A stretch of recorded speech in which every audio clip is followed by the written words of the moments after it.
Hello friends, फुकटचे सल्ले ह्या चॅनलवरून मी अतुल सुधे आज एक नवीन सल्ला घेऊन.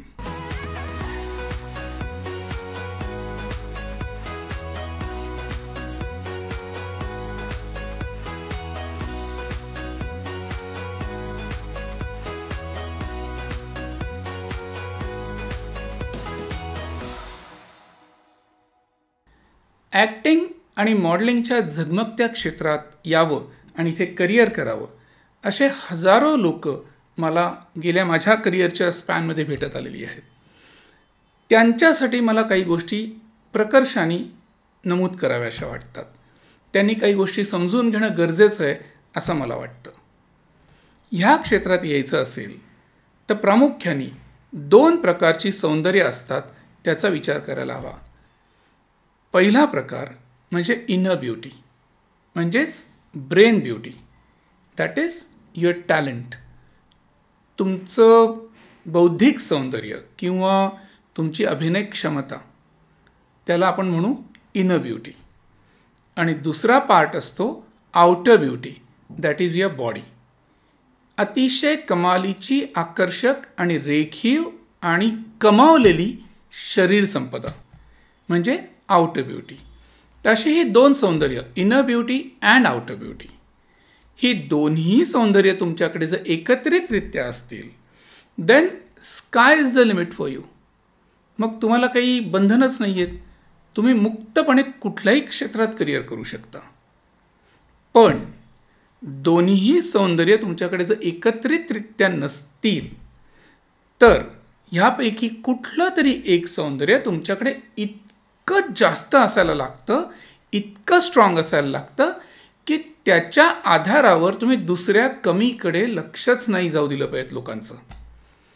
म्हणजे एक तर तुमच्याकडे इतकं आकर्षक शरीर पाहिजे की त्याच्या आधारावर तुमचं अख्खं करिअर घडेल. तुम्ही नीट विचार केलात तर असे अनेक कलाकार तुम्हाला दिसतील. असे अनेक कलाकार असतात की ज्यांच्याकडे 2% बुद्धिविद्धी काही नसते, त्यांना काही अभिनय वगैरे येत नसतो, पण केवळ शारीरिक सौंदर्याच्या जोरावर त्यांनी अप्रतिम करिअर घडवलेलं आहे. आजपर्यंत फार मोठे स्टार्स ते झालेले आहेत. ह्याच्या विरुद्ध असेही तुम्हाला काही कलाकार दिसतील की ज्यांच्याकडे शरीरयष्टी काही फारशी बरी नाही आहे. काही लोक तर बिचारे अगदी कुरूप ह्या सदरात सुद्धा मोडतात, पण तरीही त्यांनी स्वतःचा असा एक फॅन फॉलोईंग तयार केलेला आहे. त्यांनी स्वतःचा असा एक दर्शक वर्ग तयार केलेला आहे आणि त्यांनी त्यांचं करिअर अतिशय यशस्वी बनवलेलं आहे. फक्त बुद्धीच्या सौंदर्याच्या आधारावर, फक्त परफॉर्मन्सेसच्या आधारावर, त्यांच्या टॅलेंटच्या आधारावर. म्हणजे थोडक्यात काय, एका क्लासनी, एका प्रकारच्या कलाकारांनी त्यांच्याकडे फारशी काही बुद्धिमत्ता नाही आहे ह्या गोष्टीकडे दुर्लक्ष होईल लोकांचं इतकं सुंदर शरीर कमावलं आहे, तर दुसऱ्या प्रकारच्या लोकांनी फार काही आपण बरे नाही आहोत दिसायला ही गोष्ट लोकांच्या नजरेलाही येणार नाही किंवा जाणवणारही नाही, इतकी त्यांची बुद्धिमत्तेची चमक त्यांनी दाखवलेली आहे. सो तुम्हाला आधी ठरवायला लागतं या क्षेत्रात यायच्या आधी की are you going to groom your inner beauty or outer beauty, or are you going to groom both.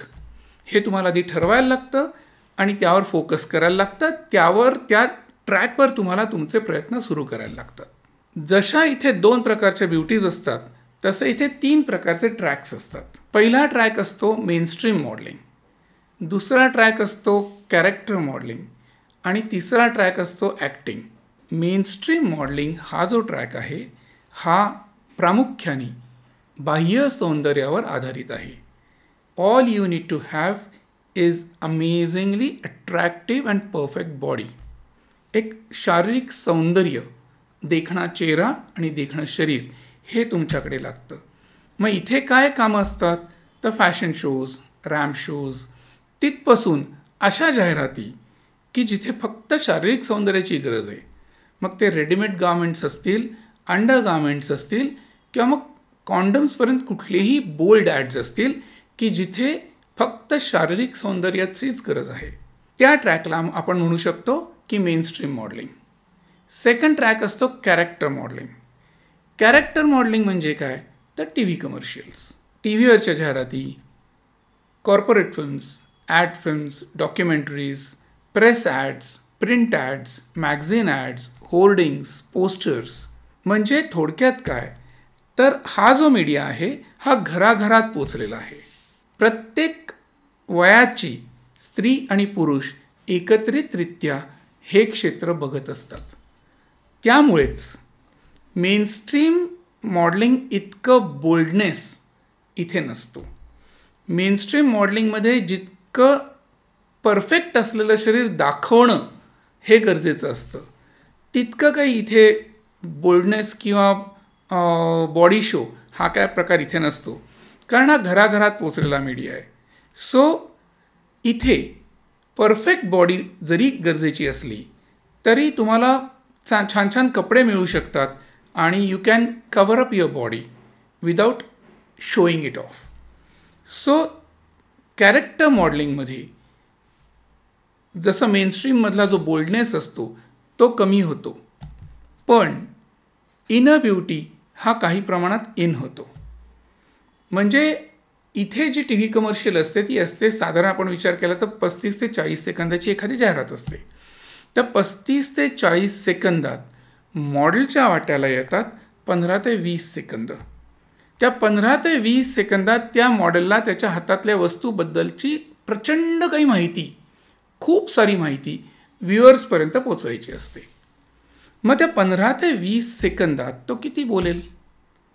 5 वाक्य, 7 वाक्य, 8 वाक्य, याच्यापेक्षा जास्त तर तो बोलू शकत नाही. पण मग ती जी हजारो वाक्य आहेत जी तो इथून बोलला नाही आहे ती त्याला पोचवायला लागतात इथून. ती त्याला पोचवायला लागतात इथून, डोळे, आयब्रोज आणि ती स्माइल्स.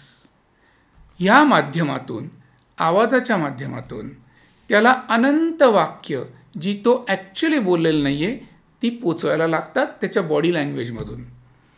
म्हणजे मी जर टी व्ही बघत असताना आवाज बंद करून टाकला आणि त्या मॉडेलकडे बघत राहिलो तर मला कळलं पाहिजे तो मला काय सांगतोय, की अरे बाबा हे प्रॉडक्ट खूप मस्त आहे, हे खूप स्वस्त आहे, हे तुला आवडेल, तुला परवडेल, ब्ला ब्ला ब्ला, अनंत गोष्टी. ह्या मला त्याच्याकडे बघून, त्याच्या अभिनयाकडे बघूनही मला कळल्या पाहिजेत. In short, character modelling is a fusion of inner and outer beauty both. तुमच्याकडे दोन्ही सौंदर्य हँड इन हँड एकत्र लागतात असं क्षेत्र आहे कॅरेक्टर मॉडेलिंग.